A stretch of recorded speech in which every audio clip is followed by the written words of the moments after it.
12 times a week, yet the best chefs in Denver still don't know his face. It's Denver Post dining critic Tucker Shaw. You can't see him either, but that doesn't mean Tucker's hands can't show you a thing or two about food. Alright, so we're making Pisco Sours, which is a lot like a whiskey sour, which most people are familiar with. But instead we make it with Pisco, which is a kind of brandy that comes, well, it depends who you ask. This one's from Peru. Chile also makes a lot of Piscos, and there's always been a healthy debate about which country invented it. I don't really care, because it tastes good. So for this drink we're going to use a cocktail shaker, and the first ingredient is limes. So you want to have nice, ripe, juicy limes, and you can either use a wooden reamer to ream them out, or you can just go ahead and use a fork. And don't worry if you get some seeds into your cocktail shaker, because you're going to be straining them out anyways.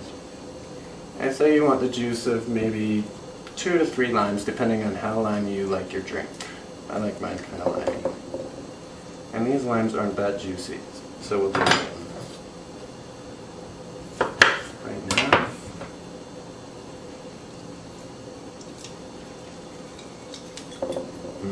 That's a good one. And one more.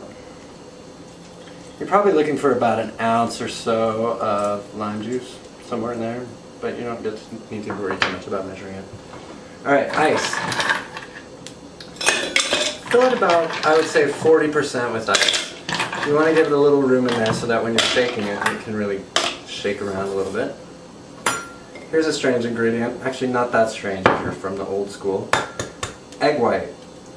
And you don't want to get any of the egg yolk in there, because that wouldn't taste right. So we're going to separate this egg, get that piece of shell out of there. Nobody needs botulism in their drink. And when you're working with raw egg whites, if you're concerned about it, of course you can leave this out, but it gives a nice froth to the drink. In that goes. Next ingredient, and this depends on sort of how, sour your limes are.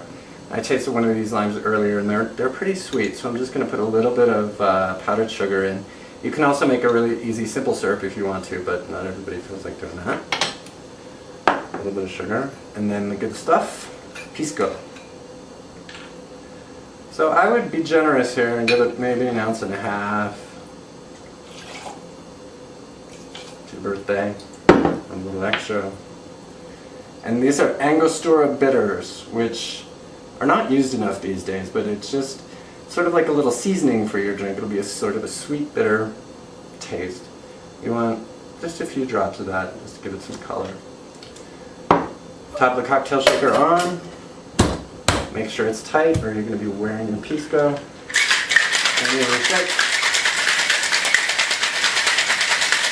want to get pretty vigorous with this, because you want the egg white to really break up in there. And you'll start to see the outside of your shaker is starting to get nice and cold. Probably around 30 seconds or so, but you want to do it until it becomes almost too cold to hang on to your shaker. Pisco Sour is often served in an aperitif glass, but I just go ahead and use like a dessert wine glass, just as good.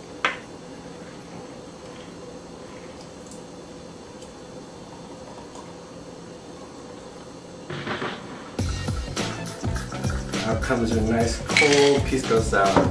And you're looking for a little bit of that froth on the top, which kind of adds to the whole summertime experience.